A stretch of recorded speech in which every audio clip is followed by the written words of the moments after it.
Hello guys, അപ്പോൾ നമ്മുടെ ഇന്നത്തെ വീഡിയോ എന്ന് പറയുന്നത് ഒരു സീറോ ബാലൻസ് അക്കൗണ്ടിനെ കുറിച്ചാണ്. അതായത് യു എയിൽ വർക്ക് ചെയ്യുന്നവർക്ക് വേണ്ടിയുള്ള ഒരു വീഡിയോ ആണ്. അതായത് കഴിഞ്ഞ ദിവസം നമ്മളൊരു വീഡിയോ ചെയ്തിട്ടുണ്ടായിരുന്നു. അതെന്ന് പറയുന്നത് എം ബാങ്ക് എന്ന് പറയുന്ന ബാങ്കിനെ കുറിച്ചാണ്. അപ്പോൾ നമ്മുടെ ഇന്നത്തെ വീഡിയോ എന്ന് പറയുന്നത് പെയ്റ്റ് എന്ന് പറയുന്ന ഒരു ബാങ്ക് അക്കൗണ്ടിനെ കുറിച്ചാണ്.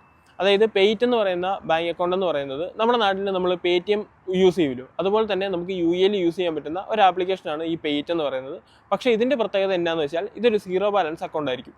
അതുപോലെ തന്നെ നമ്മുടെ നോർമലായിട്ടുള്ളൊരു ബാങ്കിൽ നമുക്ക് എന്തൊക്കെ ഫെസിലിറ്റിയാണ് അവർ അവൈലബിൾ ആക്കി തരുന്നത്, അതുപോലെ തന്നെ നമുക്ക് ഈ പെയ്റ്റിൻ്റെ അകത്തും അതായത് ഒരു ബാങ്ക് അക്കൗണ്ടിൽ നമുക്ക് എന്തൊക്കെ കിട്ടുമോ അതെല്ലാം തന്നെ നമുക്ക് ഈ പെയ്റ്റിൻ്റെ അകത്തും കിട്ടും. ഫോർ എക്സാമ്പിൾ പറയുകയാണെങ്കിൽ നമുക്ക് ATM കാർഡ് നമുക്ക് കിട്ടും, അതുപോലെ തന്നെ IBAN നമ്പർ കിട്ടും. അങ്ങനെയുള്ള എല്ലാ കാര്യങ്ങളും തന്നെ നമുക്ക് ഈ പെയ്റ്റ് ആപ്ലിക്കേഷൻ്റെ അകത്ത് കിട്ടും. അതുകൊണ്ട് തന്നെ നമുക്കിത് സാലറി അക്കൗണ്ടായിട്ടും യൂസ് ചെയ്യാനായിട്ട് പറ്റും. ഇതിൻ്റെ അകത്ത് വേറെ ഹിഡൻ ചാർജസോ അങ്ങനെ കാര്യങ്ങളൊന്നും തന്നെ ഇല്ല. നോർമലായിട്ട് നമ്മൾ ഒരു സീറോ ബാലൻസ് അക്കൗണ്ട് എങ്ങനെയാണോ യൂസ് ചെയ്യുന്നത് അതുപോലെ തന്നെ നമുക്ക് ഈ പെയ്റ്റ് ആപ്ലിക്കേഷൻ യൂസ് ചെയ്യാനായിട്ട് പറ്റും. അപ്പോൾ അതാണ് നമ്മുടെ ഇന്നത്തെ വീഡിയോ. നമുക്കിനി അടുത്ത വീഡിയോയിൽ കാണാം. ബൈ.